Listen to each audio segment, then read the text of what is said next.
megawatts in the last 6 years. It's simply unprecedented. There's no other jurisdiction in the world can lay claim to that except China, interestingly, and the state of California. So our state of mind is firmly planted on the application, the implementation, and that includes a balanced approach in this context.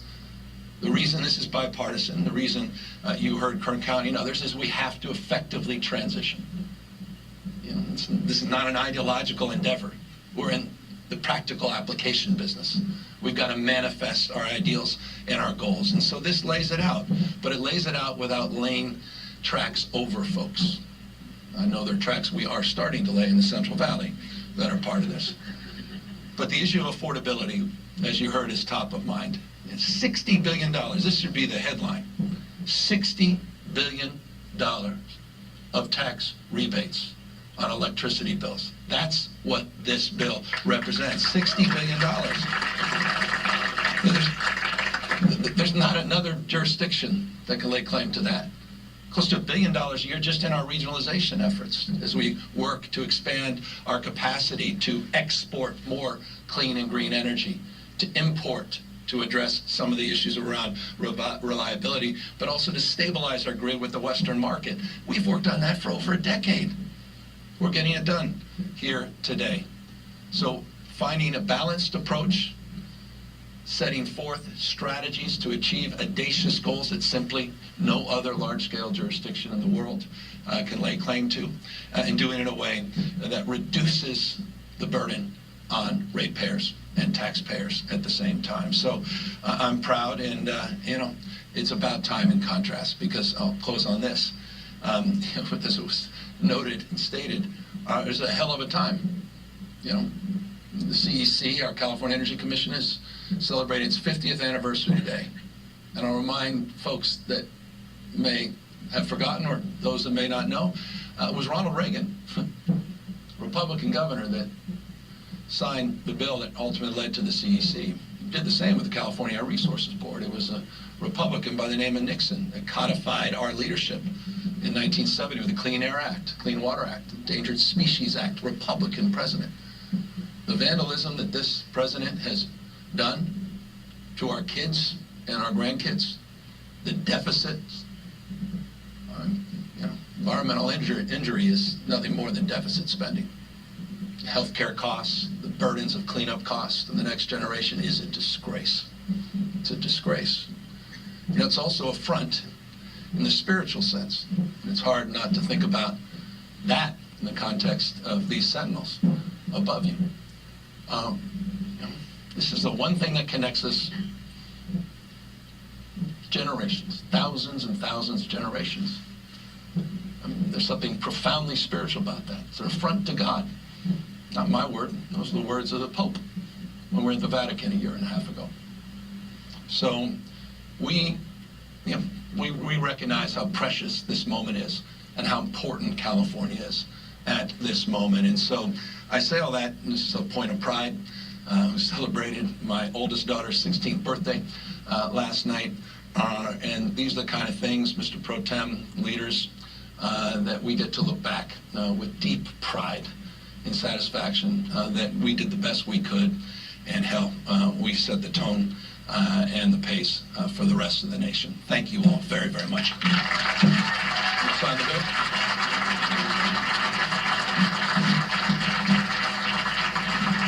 Members of the legislature and all speakers, please join the governor in the podium to sign the legislation.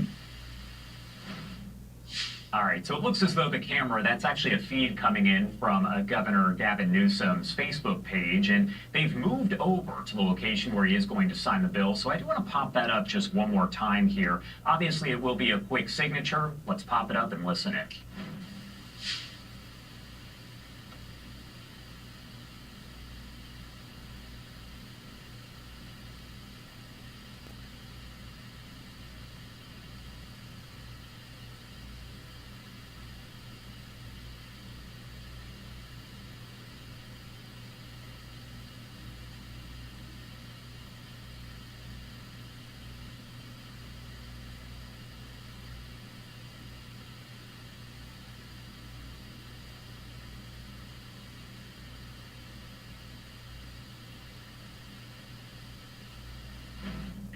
All right, no audio there, but wanted to show you the live image. An aerial camera coming in from California Governor Gavin Newsom's Facebook page there, as he is signing what he calls big and beautiful legislation, obviously a play there on President Trump's One Big Beautiful Bill.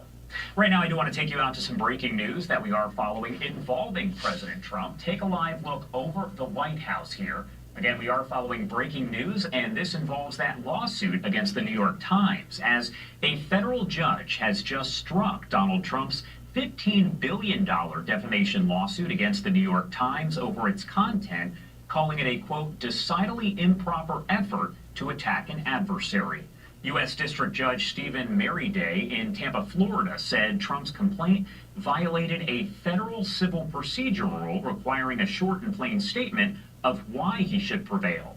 A complaint should, quote, fairly, precisely, directly, soberly, and economically inform the defendants of the nature and content of the claims, Merryday wrote. Quote, a complaint is not a public forum for invective, not a protective platform to rage against an adversary, end quote. Merryday gave Trump 28 days to file an amended complaint of no more than 40 pages. The White House and Trump's lawyers did not immediately respond to Reuters' requests for any comment. The Associated Press also reaching out to his people, so if we see anything on Truth Social or via the White House on social media, we'll make sure to bring that to you right here, as we always do, on Live Now from Fox.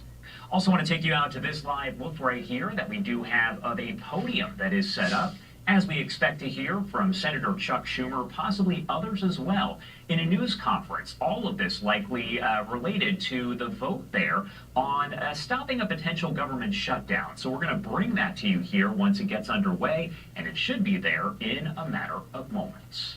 Going to head to a quick break here at 1:20 on the East Coast and 10:20 on the West Coast. My name is Josh Breslow, and you're watching Live Now from Fox. We'll be right back. Many people diagnosed as HER2 negative may actually have HER2 low metastatic breast cancer. That's why I dug a little deeper Asked my doctor questions. and wanted another look. I feel in control now because I learned about Enhertu. Enhertu is for adults who have HR-positive HER2 low or HR-positive HER2 ultra-low breast cancer that cannot be removed by surgery or is metastatic, and who have received one or more hormone treatments for metastatic disease. Enhertu is a targeted therapy that specifically targets HER2 on cancer cells. Enhertu helps people live longer without their cancer growing or spreading compared to chemotherapy. Your doctor will do tests to ensure Enhertu is right for you. Enhertu can cause serious side effects, like lung problems that may lead to death, low white blood cell counts that are common and sometimes severe, and problems with your heart pumping blood. Tell your doctor right away if you have new or worsening shortness of breath, trouble breathing, signs of infection, cough, fever, chills, feeling tired, swelling of ankles or legs, irregular heartbeat, sudden weight gain, dizziness, or loss of consciousness. Enhertu can harm your unborn baby. Talk to your doctor about pregnancy, breastfeeding, and effective birth control. Ask about other side effects. With Enhertu, I'm holding on to all that is mundane. Magical. Mine. Sure, metastatic breast cancer will try to take it all, but not today. Ask your doctor if you have low levels of HER2, because Enhertu may be right for you. Subway's got a new meal of the day, with a deal on a different sub every day of the week. Fresh baked bread, fresh sliced meat, fresh chopped veggies, vinaigrette, plus chips and a drink. You've got the perfect lunch at the perfect price. Your coworker went with the $17 salad. Get it together, Stan. Find your fresh with the all-new $6.99 meal of the day at Subway. Or make it a foot long for just $3 more.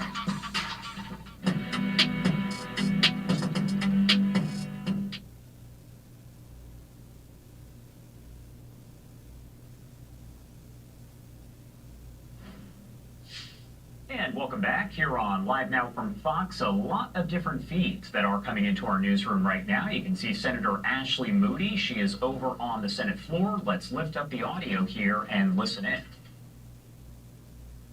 Mandatory under the rule. The clerk will call the roll. Ms. Alsterbrooks. Ms. Baldwin. Mr. Banks.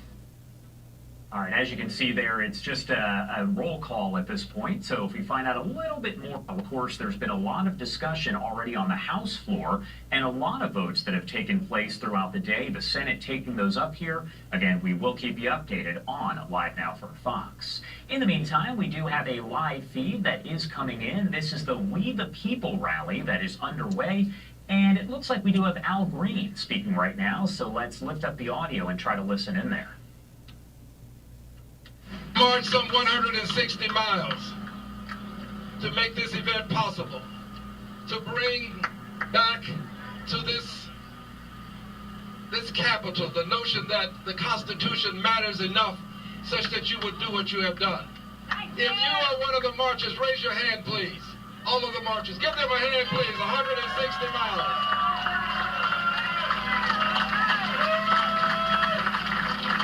You have marched twice the distance that John Lewis and those persons who marched from Selma to Montgomery marched. You have marched, in fact, more than 3 times the distance.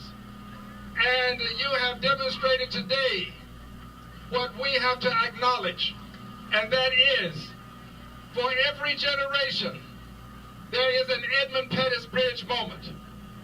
For every generation, John Lewis and those persons who marched at the Edmund Pettus Bridge on what was known as Bloody Sunday, they gave us the exemplar for what marching and protesting is all about. They were peaceful protesters. They were persons who were there to protect liberty and justice for all by protecting the right to vote. And they were persons who knew their fate before they started the march. They left a church. And as they approached the Edmund Pettus Bridge, they could see the constabulary on horseback. They could see men with clubs. They knew what their fate was, but they marched on. They marched on. They marched on.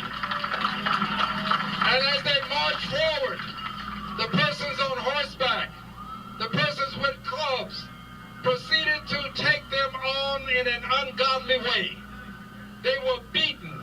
My friend John Lewis, whom I served in Congress with, told me that he thought that he was going to die on that bridge. But he was there, and he knew what his fate was. But it was because of the peaceful protest, the world having the opportunity to see what segregation and invidious discrimination was all about. Because of that, a brave President, Lyndon Johnson, was able to sign the Voting Rights Act into law, and that Voting Rights Act is the reason I'm in Congress today. Let's thank God for those who marched at the Edmund Pettus Bridge. Every generation has an Edmund Pettus Bridge moment.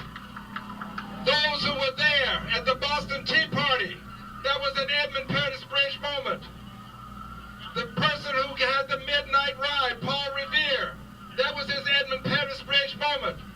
And I'm here to tell you today that you who have assembled at this time in this place in our history, you